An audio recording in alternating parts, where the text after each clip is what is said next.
बढ़ाने के लिए पहली बात सबसे पहले अगर जानना जरूरी है, क्योंकि यहाँ कुछ मास्टर लोग भी बैठे हुए हैं और मास्टर लोग पढ़ाने में इतिहास पढ़ाने का भी काम करते हैं, तो मैं एक इतिहास की बात आपको बताना चाहता हूँ। बहुत बड़ी बात है, छोटी बात नहीं है, बहुत बड़ी बात है। और वो बड़ी बात क्या है? वो बड़ी बात है आजादी का आंदोलन। आजादी का आंदोलन नहीं था। आजादी का आंदोलन, आजादी का आंदोलन, आजादी का आंदोलन नहीं था, पहली बात। दूसरी बात, यह अंग्रेजों को भारत से भगाने का आंदोलन था। तीसरी बात, अंग्रेजों की जगह ब्राह्मणों को बिठाने का आंदोलन था। तो इसका मतलब है अंग्रेजों को भगाने का, उसके जगह ब्राह्मणों को बिठाने का। तो सारा परिवर्तन का तो कोई मामला था नहीं है? परिवर्तन का, हेलो हेलो हेलो हेलो, हाँ, तो ये कोई परिवर्तन का तो मामला नहीं था। जैसे क्या हुआ, जब अंग्रेजों ने ऐलान किया जाने का, तो उसके जगह अंग्रेजों ने ट्रांसफर ऑफ पावर, सत्ता हस्तांतरण करते हुए अंग्रेजों ने सत्ता किसको हस्तांतरित की? पंडित जवाहरलाल नेहरू। काल्पनिक बातें नहीं बता रहा हूं आप लोगों को, क्योंकि यहाँ मास्टर लोग इतिहास पढ़ाते हैं, मैं थोड़ा इतिहास का क्लास ले रहा हूं। तो मास्टरों का क्लास लेना पड़ेगा। मास्टर लोग बच्चों का क्लास लेते हैं, मैं थोड़ा मास्टरों का। और जब जवाहरलाल नेहरू यूनिवर्सिटी में उधर गया था दिल्ली में, तो वहाँ प्रोफेसर लोगों का क्लास लगाया था कि तुम लोगों को भी थोड़ा पढ़ने की जरूरत है, तो उसका भी क्लास लगाया था दिल्ली यूनिवर्सिटी में भी और जवाहरलाल नेहरू यूनिवर्सिटी में भी। जब वो सुनने के लिए आए तो फिर दोबारा सुनने के लिए कतराते। तो साला बड़ा खतरनाक मामला है ये। तो हमको रोटी रोजी साला प्रोफेसर की में पढ़ाने का मिलता है, चाहे झूठा ही इतिहास क्यों ना हो, प्रोफेसर ही छोड़नी पड़ेगी, ऐसा पढ़ाएंगे तो खतरा हो जाएगा। तो इस तरह से अंग्रेज जब छोड़कर चले गए तो उन्होंने ब्राह्मणों को ट्रांसफर ऑफ पावर, सत्ता हस्तांतरण किया। नाम के साथ, सबूत के साथ बोल रहा हूं, काल्पनिक बातें नहीं बोल रहा हूं।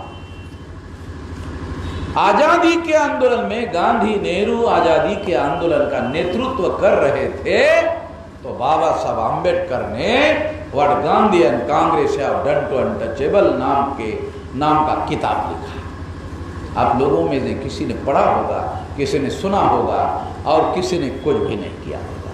तो उसमें बाबा साहब ने लिखा, क्या लिखा कि गांधी जी और नेहरू जी ये आंदोलन चला रहे हैं, तो काहे के लिए चला रहे हैं? तो कह रहे हैं, बाबा साहब कहते हैं, वो कह रहे हैं हम लोग फ्रीडम ऑफ द कंट्री का आंदोलन, हम लोग फ्रीडम ऑफ द कंट्री का आंदोलन कर रहे हैं। तो बाबा साहब आम्बेडकर ने कहा मैं तो फ्रीडम ऑफ कंट्री का आंदोलन नहीं चला रहा हूं, मैं freedom of the people of the country का आंदोलन चला रहा।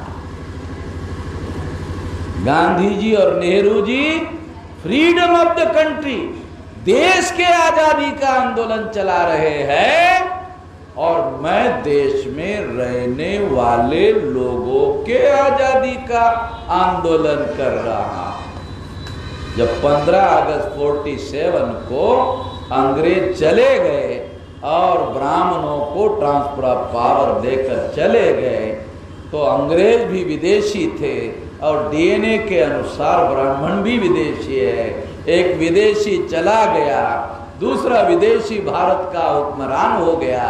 जो दूसरा ब्राह्मण विदेशी भारत का हुक्मरान हो गया, उसने भारत में अफवाह फैला दिया देश आजाद। क्या फैलाया? अफवाह फैला दिया, देश आजाद हो गया। अंग्रेज नाम का विदेशी चला गया, ब्राह्मण नाम का विदेशी भारत का हुक्मरान हो गया। दूसरा जो विदेशी हुक्मरान हो गया उसने अफवाह फैला दिया, देश आजाद हो गया। हमारे भोले शंकर लोगों ने भी मान लिया, देश आजाद हो गया। भोले शंकर समझते हो हैं? हमारे भोले शंकर लोगों ने भी मान लिया, देश आजाद हो गया। अगर देश आजाद हो गया होता तो 75 साल हो गए आजादी को।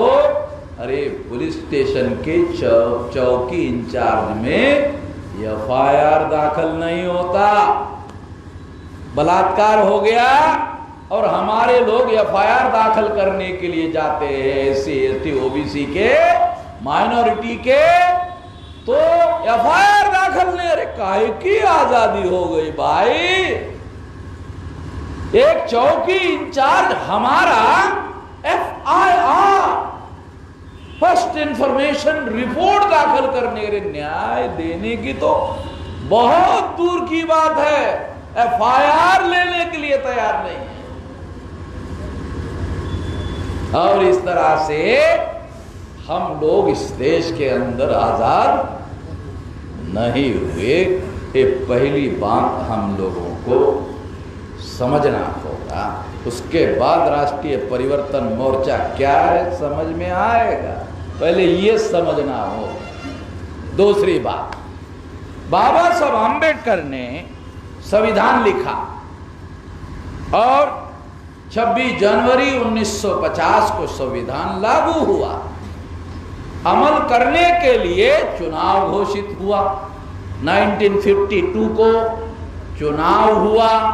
पंडित जवाहरलाल नेहरू प्रधानमंत्री थे, कांग्रेस पार्टी के प्रेसिडेंट भी थे, दोनों पद उसके पास थे, दोनों पद उसके पास थे। और ये जो दोनों पद उसके पास थे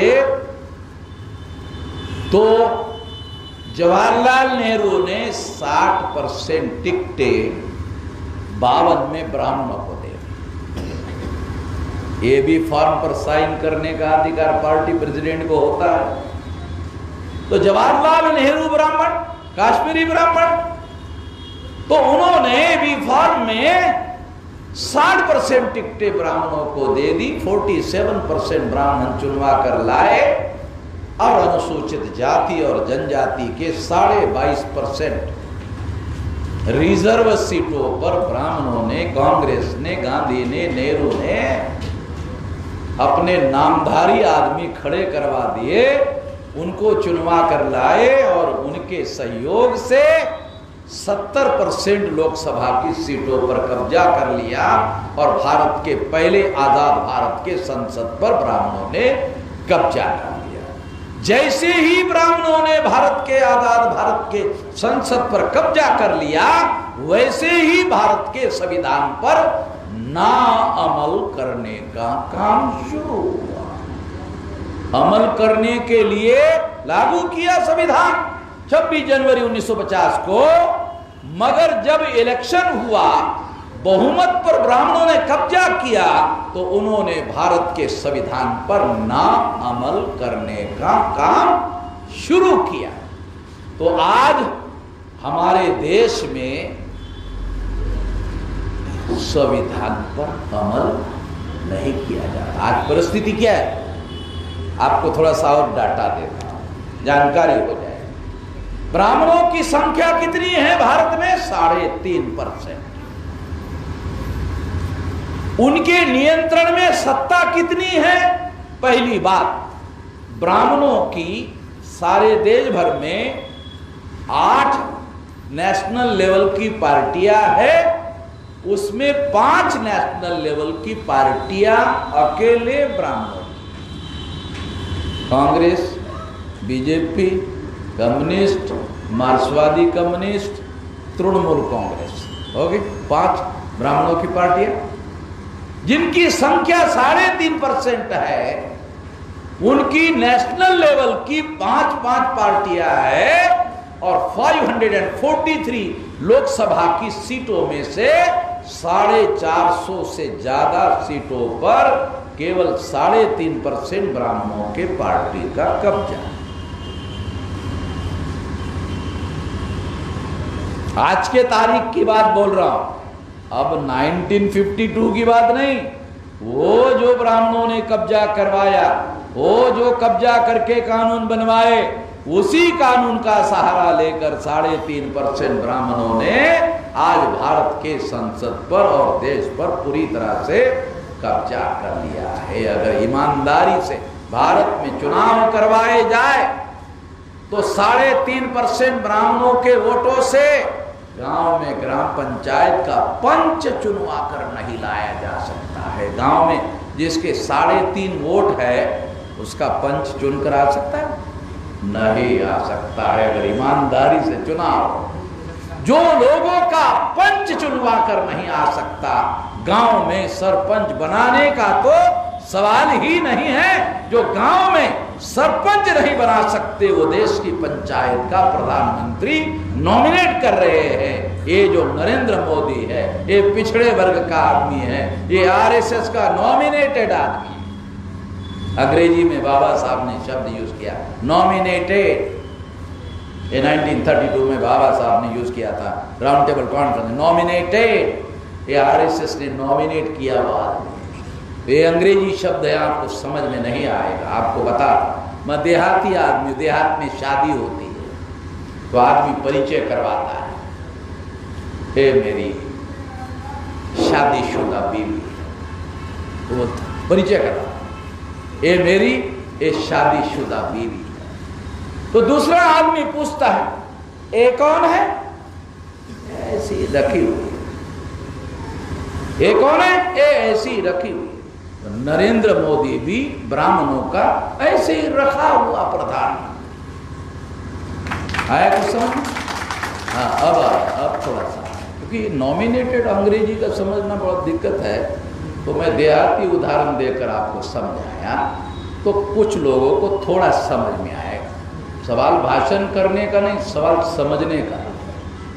तो ये नॉमिनेटेड जो पीएम है, ये ब्राह्मणों के द्वारा नॉमिनेटेड है 52% वाला, मगर नॉमिनेट किया 3.5% लोगों ने।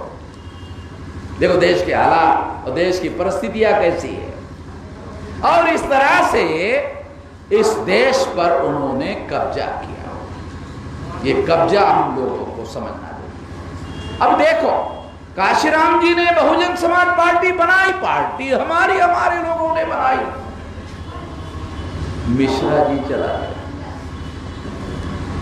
पार्टी हमारी काशीराम जी ने बनाई, मिश्रा जी चला रहे। साला पार्टी हमारी चला रहे मिश्रा जी। यानी 5 नेशनल लेवल की पार्टियां तो है ही है, ये भी इनडायरेक्टली ये भी उन्हीं लोगों की है। और अब मायावती बहन जी से मिलना है जाटों को। अरे दूसरे जाति को छोड़ो भाई, अगर किसी जाटों को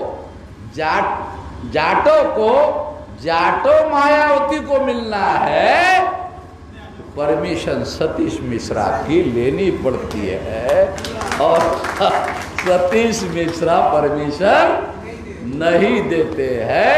ये बात हमारे लोगों के भेजे में जाना जरूरी है। ये बात से काशीराम जी ने बनाई तो शुरू से खून पसीना लगाने में वामन मेश्राम जी की भी जिंदगी खप गई। तो हमारा भी खून पसीना लगा, तो इसलिए बहुत तड़तड़ाहट होती है अंदर से, बहुत ज्यादा दुख होता है, बहुत ज्यादा तड़तड़ाहट हो जाती है, बहुत तकलीफ होती है अंदर से। आप लोगों को, मुझे जितनी तड़तड़ाहट होती है उतनी मैं बता भी नहीं पाता हूं, जितनी होती है उसमें से थोड़ा सा बता पाता हूं। इतनी तड़तड़ाहट होती है, कितने जिंदगी या लग करके ये हमारे महापुरुषों ने बनाई, ये ताकत खड़ी की थी, और देश में हमारे लोगों के एक नेशनल लेवल की पार्टी बनाई गई। तो इस तरह से उन लोगों ने आजाद भारत पर कब्जा कर लिया, और विधायिका जो लोकतंत्र है, जैसे खटिया होती है उसके 4 पहिए होते हैं, 4 पहिए होते हैं तो खटिया को बिछाया जा सकता है और फिर वो बैठने लायक होती है। उसी तरह